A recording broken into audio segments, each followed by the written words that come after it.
To see my exclusive content, visit ChrissyVIP at ChrissyOnline.com and be sure to join the mailing list for updates on future videos. The links are in the description box. Please like, share, and subscribe, and thanks for watching. So in this video, I want to talk about the Pinkydoll situation as well as the love and hip hop drama between Erica Mena and Spice. So let's start with Spice and Erica Mena and their argument on love and hip hop. And I'm not going to play the clip because I don't feel like trying to dodge a copyright claim. But what I gathered from the clips that I've seen circulating online is that Erica had an issue with Spice because she felt her ex-husband Safari showed concern for Spice when she was near death in the hospital. I think she had some sort of complications due to cosmetic surgery. But Erica was upset because apparently Safari didn't show her the same level of concern when she was in the hospital pregnant with her child. So Spice basically said that didn't have anything to do with her. They go back and forth. Spice says Erica wants special treatment for being a single mother when she's been doing it for 14 years. Erica said she's been doing it for 16 years, referring to her older son that a lot of people are saying that she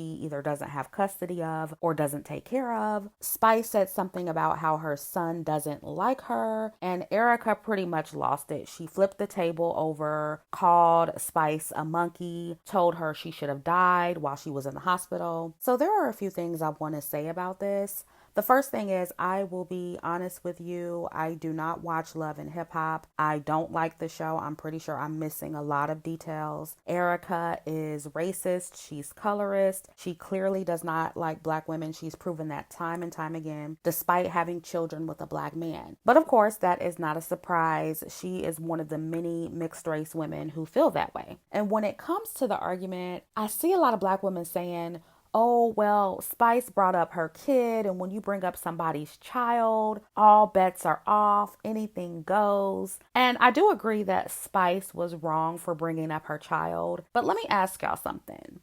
If a mixed race woman talks about a dark-skinned black woman's kids, is it then okay for that dark-skinned woman to call the mixed race woman an animal of some sort or use a racial slur against her? Because if that ever happens, I really need y'all to keep the same energy, because I know for a fact I could not come up here and use a racial slur against a mixed woman, no matter what she said to me or about me and my kids, if I had any. Y'all would drag me all over the internet, because we all know black people, black women get extremely sensitive when anything critical is said about a mixed race woman. And God forbid a dark-skinned woman call her a racial slur or an animal. Y'all would lose your minds. And I remember when Cardi B called a black woman's child a monkey. And as we can see, black women are still rocking with Cardi B. So if it's really about the kids and the kids are off limits, then why don't y'all keep the same energy? And see, being that y'all don't keep the same energy, it just looks like fake outrage and a covert way to cape for mixed women when I see y'all bringing up the kids. Because in other situations, I've seen y'all really not give a fuck about the kids. And the same people who are low-key giving Erica a pass and pretty much saying that what she said isn't that deep, those will be the same people defending a mixed race woman if the same thing happened to her. And look, even if you are a black woman who's not particularly outraged by this, such as myself, because again, I don't watch Love and Hip Hop. I'm very far removed from the ratchet TV at this point. Even if you're one of those black women who say, oh, you know, I don't identify with monkeys and I don't define myself by what people call me or the names that people call me. Even if you're one of those people, I still think the takeaway from this should be that Erica sees herself as superior to black women, and especially dark-skinned black women like Spice. And dark-skinned women, you need to understand that many women like Erica feel this way. She is not the only one, and you need to stop caping for them when they do shit like this, because they don't like you either. Black women, I hate to say it, but y'all really need to stop believing in this fake sisterhood. You need to realize that many, if not most, of the women who have a preferred phenotype,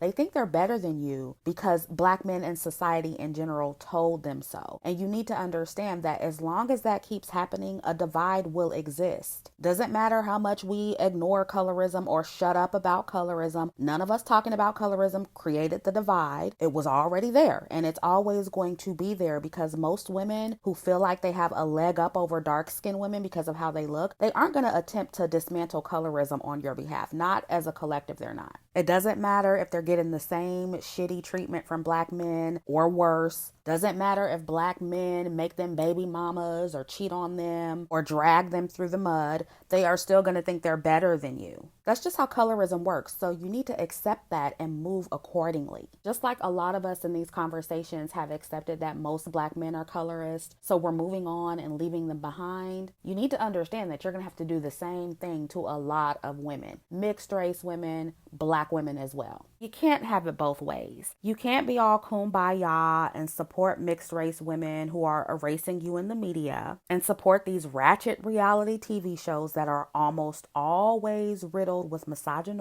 and colorism, and then try to cancel these people and get them fired when they overtly display their hatred for black women and dark-skinned women. Because by then it's too late, and that's exactly why we as dark-skinned women especially are not taken seriously when things like this happen. This is usually why there's no repercussions when this kind of stuff happens, because they know dark-skinned women are still going to watch the show no matter how much colorism is present. I see a lot of y'all calling for Mena to get fired, but they're not going to fire her. I highly doubt they're going to fire her because they know you guys are still going to tune into the show. And to be honest, we as black women, regardless of skin tone, we need to really sit down and ask ourselves, what do we find so appealing? Well, what do y'all find so appealing about love and hip hop that you just have to watch it? And I know it's wishful thinking on my part, but I just wish black women, and especially dark-skinned women, would just refuse to participate in these shows, refuse to watch these shows, and just leave it to black men and their preferences to embarrass themselves on television.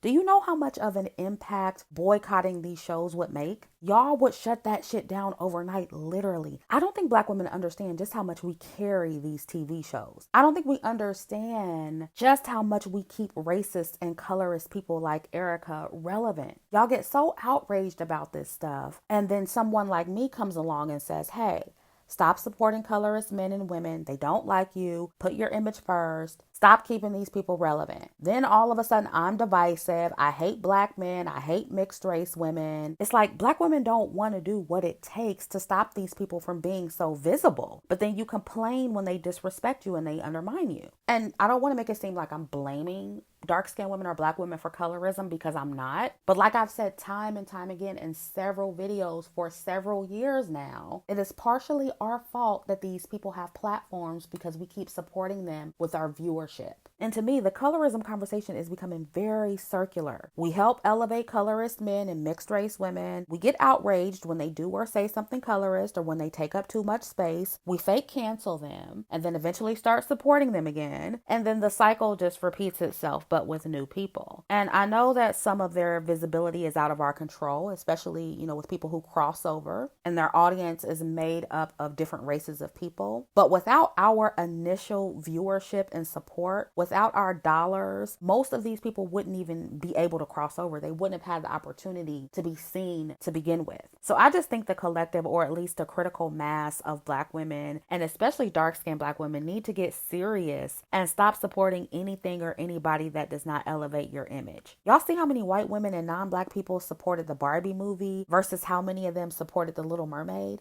Black women need to have that same energy. And until we do, we just will not be taken seriously. And I know that's very hard for dark-skinned women, especially because we're always being hit with, oh, you're jealous, you're bitter, you're being divisive. But when it comes to colorism specifically, you're going to have to be divisive. You're going to have to be exclusive. You're going to have to stop supporting the colorism in the media. That's the only way you're going to see a change. You got to remove yourselves from this dysfunctional black culture to the point where you don't even care to watch a show like Love and Hip Hop. The longer y'all keep consuming this toxicity on television, the more you'll continue to see people who hate you on a national stage.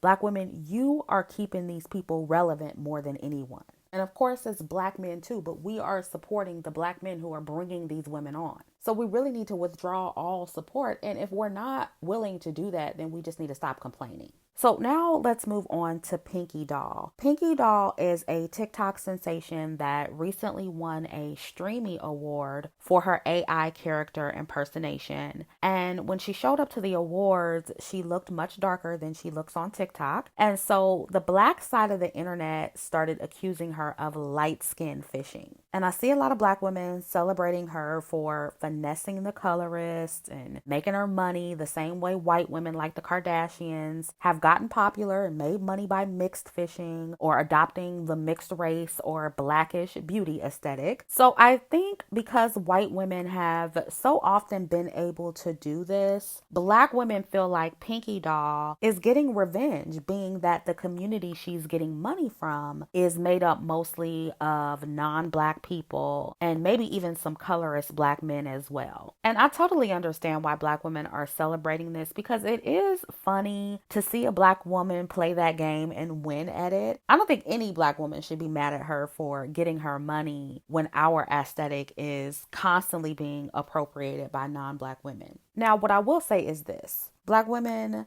the real finesse is not brown skin or dark skinned women pretending to be light skinned to get a bag, but it's dark skinned women actually prioritizing our own image. It's being exclusive like every other race of women. It's elevating your phenotype like other races of women do theirs. It's refusing to support the non-black women and the mixed fishers and the black men who bring them in to undermine us. The real strategy is to stop flocking to mixed race women. Stop flocking to light skinned women or women we think are mixed race or light skinned because we are trying to live vicariously through them. The real strategy is to flock to and elevate women who look like you. That is much more of a win for dark skinned women than a brown skinned woman who's not even dark skinned making money from using a light skin filter on TikTok. What she did is great for her. She did finesse those people for a check, which is good for her.